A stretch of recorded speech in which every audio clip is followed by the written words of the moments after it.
gorgeous music. Thank you. President of the Federal Republic of Germany, Dr. Steinmeier, Mayor of Berlin, Minister for Culture and Media, Dr. Monica Grutas, Director of the Humboldt Forum, Professor Dagalo, ladies and gentlemen, good afternoon. Actually, good morning-ish. It's almost afternoon. Thank you for having me here. When I was researching my second novel, Half of a Yellow Sun, which is set during the Nigerian-Biafran War that started in 1967, a woman told me a story about her elderly father. It was early in the war, and they were in their Biafran hometown, feeling relatively safe because the war seemed far away. Then suddenly they heard the loud, terrifying sounds of bombing very close to them, and they knew that they had only minutes to leave their home and run into the interior for safety before the Nigerian soldiers arrived. The elderly father was a wealthy man, but the only thing he rushed to take with him was his ikenga, a piece of wood, a beautifully carved piece of wood. But it wasn't just a piece of wood. It was also the repository of spiritual meaning. The ikenga represented his chi, his personal spirit, as well as his ancestors, his guardian angels. I was struck by this story. This man, facing the possibility of never seeing his home again, chose the thing that mattered most to him. Of course, he cared about his material possessions, but he believed that those could eventually be replaced, while his ikenga was irreplaceable. There are ikengas in various museums all over the world today, and it is easy to forget as we stare and admire them behind cold and clinical glass barriers that these are objects that are religious, spiritual, sacred. Art lives in history, and history lives in art. Much of what we call African art are also documents that tell stories. Some are literal in their storytelling, like the beautifully ornate Benin stool that was sent to the Oba of Benin by his people when he was exiled by the British, and which he looked at and immediately could deduce from the carvings the state of his British plundered land. Other sculptures and carvings are more metaphorical. They speak to the dignity of a people, to their worldview, to their aspirations. Some of the early Christian missionaries across the African continent were very keen on destroying African art. Carved African deities, which they told the Africans were just magic. I cannot help but wryly wonder what could be more magical than the story of a man who dies and then magically rises again, a man who also manages to magically give his body as bread. And I say this, by the way, as a newly returned Roman Catholic. The point is that belief systems vary, and as long as they feed the spiritual needs of a people, they're valid. We cannot be dismissive of a belief system merely because it is unfamiliar to us, just as we cannot be dismissive of a history because we are uncomfortable with it. So I'd like to tell a small story about a Nigerian woman who's married to a Belgian and has lived in Belgium for many years. She said once that she was shocked that her son, while being taught Belgian history, was taught nothing about Congo. They teach my son in school that he must help the poor Africans, she said, but they don't teach him about what Belgium did in Congo. Now, if her son does not learn that the modern Congo state began 100 years ago as the personal property of a brutal Belgian king who was desperate to get wealthy from ivory and rubber, If Hassan does not learn that the hands of Congolese people were chopped off with rusty axes for not producing enough resources to meet a task, because we collectively acknowledge that it is so. It is not that Europe has denied its colonial history. That would be too crude. It is instead that Europe has developed a way of telling the story of its colonial history that ultimately seeks to erase that history. The former French Prime Minister, Nicolas Sarkozy, gave a now infamous speech in Senegal in which he said, "I have not come to deny mistakes or crimes. Mistakes were made and crimes committed, but no one can ask of the generations of today to expiate this crime perpetrated by past generations." This is central to the story that Europe tells itself about its colonial history. It is a story that basically says, yes, colonialism happened, but. And whatever comes after the but is the focus of the story. What the focus on the but does is that it absolves.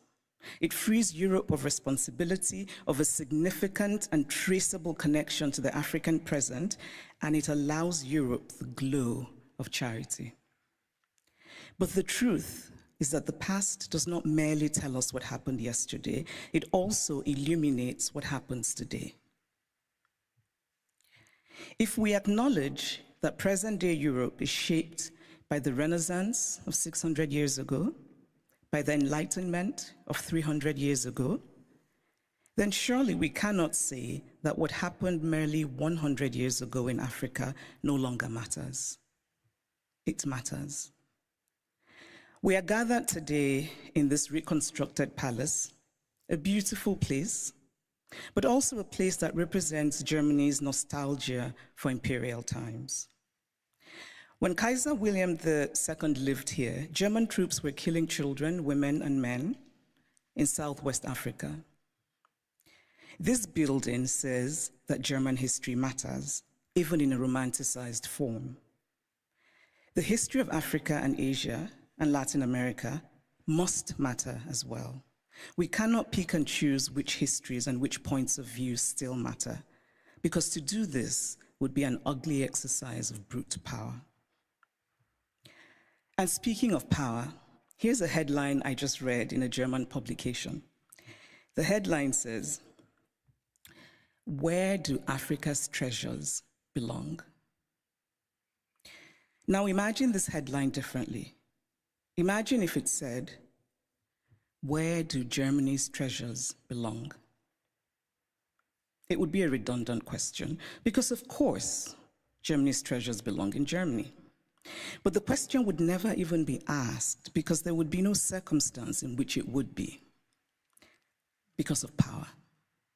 And so it seems to me that what we are fundamentally grappling with in this space, in all of these questions about the Humboldt Forum, is power. Unequal power, how we navigate unequal power relations.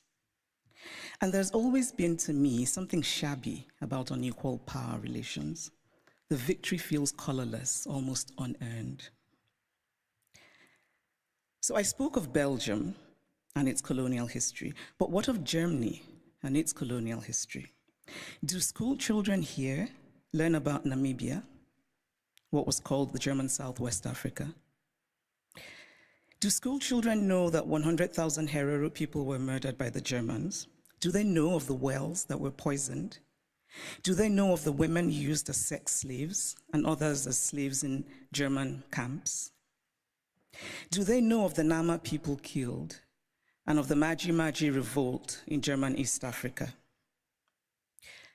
And why should they know? Because to tell only one part of a story is essentially to lie. A story is true only when it is complete.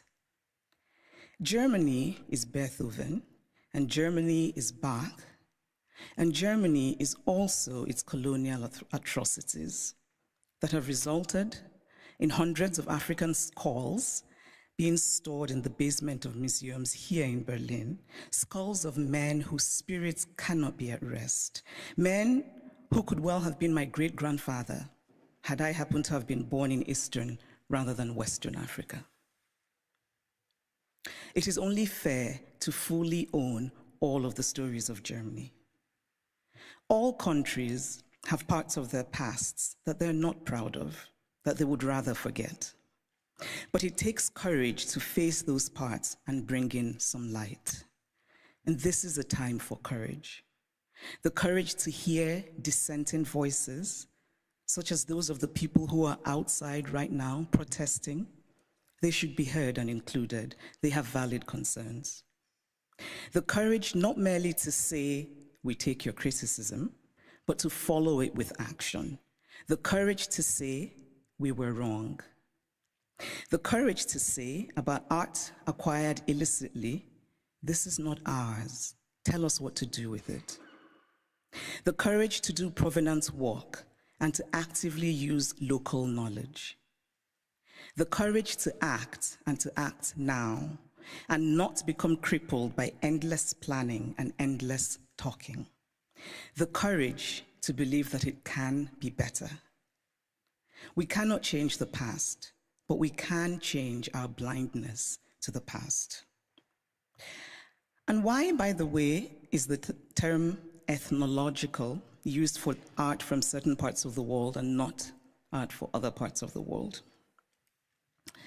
And then in discussing some of this art that we term ethnological, and I would argue that the language itself already suggests a hierarchy of value, when we talk about this art that was stolen, we're told that they cannot be returned to Africa, for example, because Africans will not take good care of them.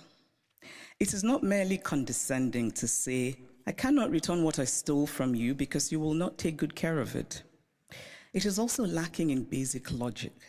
Since when has the basis of ownership been taking good care of what is owned? This position is paternalistic arrogance of the most stunning sort. It does not matter whether Africans or Asians or Latin Americans can take care of the art stolen from them. What matters is that it is theirs. The brilliant Nigerian artist Victor Hikameno put it much better than I could, and in very Nigerian terms. He says, if I come and steal your wrapper, and I say I won't give you back your wrapper because you will not tie it properly around your waist, or you will not wash it well, and so the colors will fade, or this or that, all are irrelevant. The wrapper is mine, and I can do with it what I will. Give me back my wrapper because it is mine. The metaphorical wrapper, for those of you who are befuddled by wrapper, it's a piece of cloth, should be returned for the reason that Hikameno illustrates, which is respecting the property of others, but also because Europe has defined itself as a place of certain values: progress, liberty, fraternity, tolerance, individual rights, and most of all, the rule of law. A nation that believes in the rule of law cannot possibly be debating whether to return stolen goods. It just returns them. And so if the dignity of those from whom the art was stolen does not matter, then surely this idea should matter, that Europe should be what it claims to be. Live up to the ideals with which you define yourself. I should pause here and note that sometimes these conversations run the risk of sounding like empty moralizing, or like asking for the impossible or the unrealistic, or insisting on an unattainable purity and perfection. Obviously, I don't think everything should be sent back to the countries from which they came. Not everything was stolen. But those things that are sacred, those things for whom people were killed, those things that have in them the stains of innocent blood, should be returned. Obviously, we do not have all the information. There are facts lost in unrecorded history, but we can draw reasonable conclusions based on information that we do have.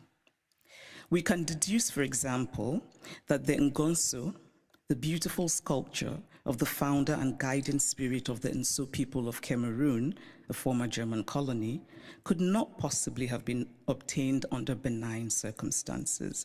Because why would you willingly give up your guiding spirit? It is also important to remember that not all wounds are visible. Some wounds we carry in our hearts, inherited from our parents, passed on to our children. But this discourse is, of course, not just about the Humboldt Forum. It is about museums all over Europe, in France, in the Vatican, in Britain. And I must acknowledge that Germany is the first of the powerful European nations that has made a gesture towards returning the Benin bronzes. But it is also interesting that the announcement said that a substantial amount would be returned, which made me wonder how this would be determined and by whom. And it is equally interesting that it is British colonial loot rather than German colonial loot that is being returned by Germany. But still, it is progress. And Germany's action, this gesture towards righting what is wrong, must be acknowledged. My acknowledgement of it is not to say that the work is done, but that the work has started, and that perhaps a place like the British Museum, and I know that Neil is here, which owns the majority of the Benin bronzes, might perhaps be inspired by the German decision, and that hopefully the British Museum will rethink and that hopefully the British Museum will rethink its policy of retain and explain, which is unacceptable. So this is the Humboldt Forum. A forum usually implies, among other things, a space created for a free exchange of ideas. One can only hope that the Humboldt Forum will live up to its name as a space for true intercultural and transcultural exchange of ideas in mutual respect between the cultures. But this rhetoric, free exchange of ideas, must be practical. And by that, I mean such things as travel visas.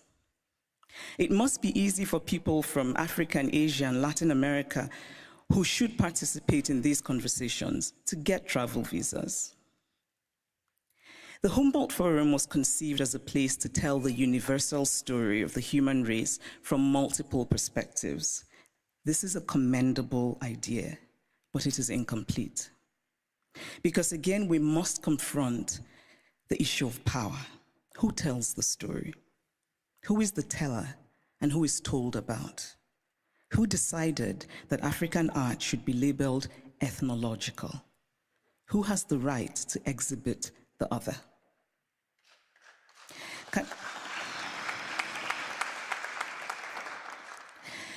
Can the Humboldt Forum be an opportunity? Can it become, among other things, a project of remembering, solemn, honest, mutual, and respectful? In conclusion, I want to say that I believe very much in dialogue. And I really believe that we can recreate the world by acting more courageously.